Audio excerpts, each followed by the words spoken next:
Welcome back to another episode of Rock Boys Football Class Superlatives for the Oklahoma Sooners 2024 high school recruiting class.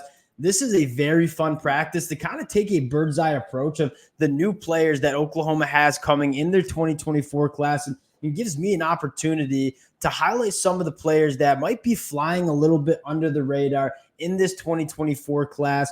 The 5 superlatives we're giving out. First one, going to the player that's going to have the biggest first-year impact. The second one, the highest NFL draft pick of this 2024 class. The third one, probably my favorite, is most likely to outplay their class ranking. Number 4 is that class MVP. And then number 5 is the high-risk, high-reward prospect of this 2024 class. Really excited to get into this. 2 things before we get in. One, just want to say thank you to you guys and a massive shout out to the Oklahoma fans. This is a program we talk a lot about on the recruiting trail, and the continued support you guys continue to show to the boys. That stuff means the world. Cannot thank you guys enough. If y'all do enjoy the content, consider subscribing to the channel. More importantly, I only could pick 5 players for this practice, so there are a lot of players that I wanted to include that I left out. Let me know some players that you think deserve some of these superlatives in the comment section. A lot of different directions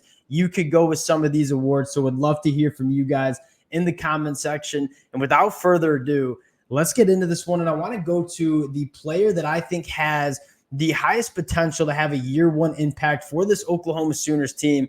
And that one's going to Eugene Brooks. And we talk about this Oklahoma offensive line maybe being a question mark heading into 2024. Brent Venables, the staff, go out, address it in the transfer portal, bringing in a lot of guys. Now, you have some questions on the inside of that Oklahoma offensive line. I think you might have an answer with true freshman Eugene Brooks. And the trajectory that Eugene Brooks is on is truly incredible. You saw him get a massive bump in his recruiting ranking to close out this cycle. A guy that started his freshman year of high school at 380 pounds has completely reshaped his body. You go take a look at some of the reps that he had during the All-American game, and that is kind of what spurred me to have Eugene Brooks being a year 1 guy. One, I think the depth chart allows Eugene Brooks to have a real chance at being one of those starting interior offensive linemen for the Oklahoma Sooners in 2024. We just saw Caden Green do it in 2023. But more importantly, I think Eugene Brooks, from a physical standpoint, is ready to play. This is a guy that is an absolute brick wall, phenomenal feet, married with a lot of power in his hands, very, very strong anchor. You talk about Eugene Brooks making the jump to the college football level, being able to compete with guys along the line of scrimmage as a freshman at the college level. I think Eugene Brooks has everything that you want in terms of what he can do as a freshman starter for the Oklahoma Sooners. A lot of different names you could include in this one, a couple names that will get different superlatives in a little bit. But a guy like Eugene Brooks, I think the combination of one, being physically ready, showing that he's physically ready to compete at the highest level at that All-American game, combined with, I think, a kind of bright opportunity for Eugene Brooks to come in early enrollee and command a starting spot on that offensive line. Give me Eugene Brooks to be that first-year impact player for the Oklahoma Sooners in that 2024 class. Next one goes to the highest NFL draft pick. And this one, I mean, you just kind of have to go with the chalk. This one, it's easy to overthink this one. David Stone, I like to say this with a lot of the special prospects coming from the high school ranks. You don't see many David Stones. They don't grow on trees. 6'4", 275 pounds. Another guy that goes to the All-American game, absolutely dominates opposing offensive linemen. A guy that I think has a little bit of position versatility. I think he's athletic enough to maybe play on the edge, but certainly going to be a force on the inside. And you talk about traits, and you talk about traits projecting to the NFL, being a high NFL draft pick. David Stone, it's hard to see him not just being a disruptor, an absolute monster for this Oklahoma Sooners interior defensive line, the blend between the size and the speed. And I think that's kind of what sets him apart from some other defensive linemen in this class. His get off, his athleticism for his size, that's special. That's going to allow him to get after the passer. And you know what the NFL covets on the inside of that defensive line, guys that not only can hold up in the run game, but can add some juice as a pass rusher. I think David Stone is exactly that type of prospect you're talking about in 3 years, who's going to be a top 10 NFL draft pick from this Oklahoma class. mean, it's easy to overthink this one. Hey, give me David Stone on that defensive line. Next one, and probably my favorite award to give out, is a player that is most likely to outplay their ranking according to the recruiting services. And I'm going to go to Eddie Pierluigi, and the guy that, I mean, I just am a little bit confused at what I'm missing. Why are people sleeping on Eddie Pierluigi? This is a guy that is 6'3", 335 pounds. Many of the Oklahoma Sooner fans know what he can do on the track and field. A phenomenal athlete for his size.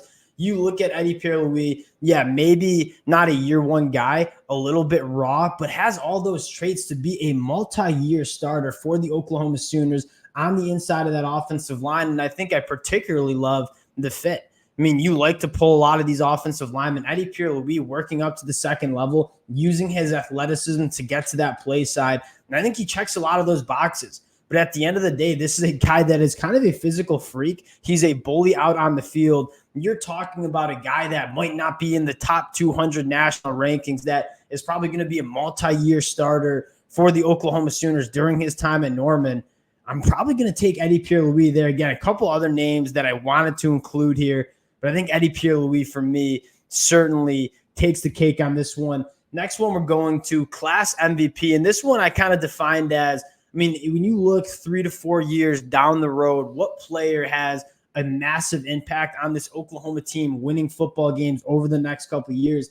I'm going to go with Taylor Tatum. And I think this was a guy that was right next to Eugene Brooks as a year one impact guy. But what I love most about Taylor Tatum is that you go through a checklist of what you want in running backs, a guy that can get downhill, has really good contact balance, but also the ability to make people miss at the second level, the breakaway speed that Taylor Tatum has. And there's not really a trait that Taylor Tatum is missing at that running back position, and a little bit of gravy on the top for a guy like Taylor Tatum, not only a multi-sport guy, but also a phenomenal pass catcher at that running back position. You go back to the senior film, you see him working as a slot wide receiver and doing a damn good job of it. So you're talking about a running back that I think has every trait in the book to be an elite ball carrier at the SEC level. And then you sprinkle in a guy that can make it happen out of the backfield, truly be a dynamic weapon in this Oklahoma offense.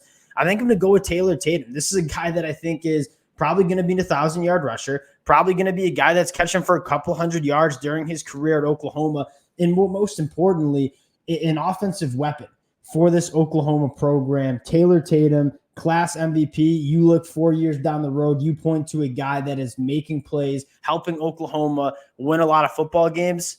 I mean, give me Taylor Tatum in that one. And the last one to go to is the boom bust, high risk, high reward prospect. And this one is a difficult one. And you want to talk about a guy like Daniel Cory and what makes him maybe, and I don't want to use the word bust, but maybe at the end of the day, you take in 27 commitments. Not every single one of them is going to pan out.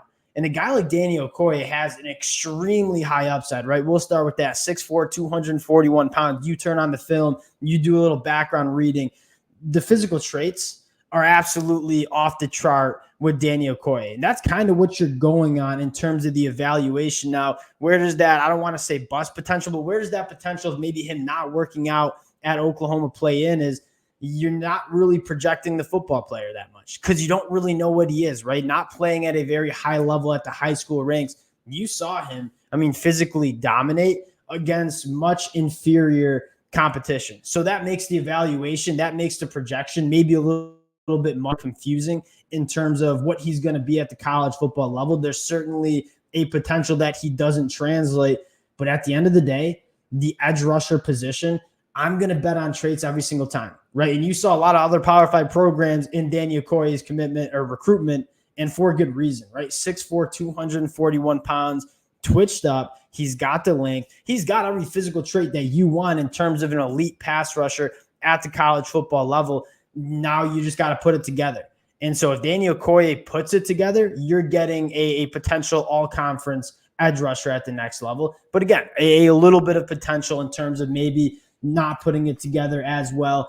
That's my top 5 for superlatives. There's a ton of names that I wanted to include. A guy like Jaden Jackson, one of my personal favorites, probably would throw him under the most likely to outperform his ranking. Going to talk a lot about these guys as spring practice rolls along. And then obviously the Oklahoma 2025 class just starting to get going. We'll continue to keep you guys updated on that front as well. Appreciate you guys rocking with the boys. Many of you guys know this is my favorite aspect of college football, roster composition, evaluating some of these high school prospects. If y'all do enjoy the content, consider subscribing to the channel, and we'll talk to y'all later.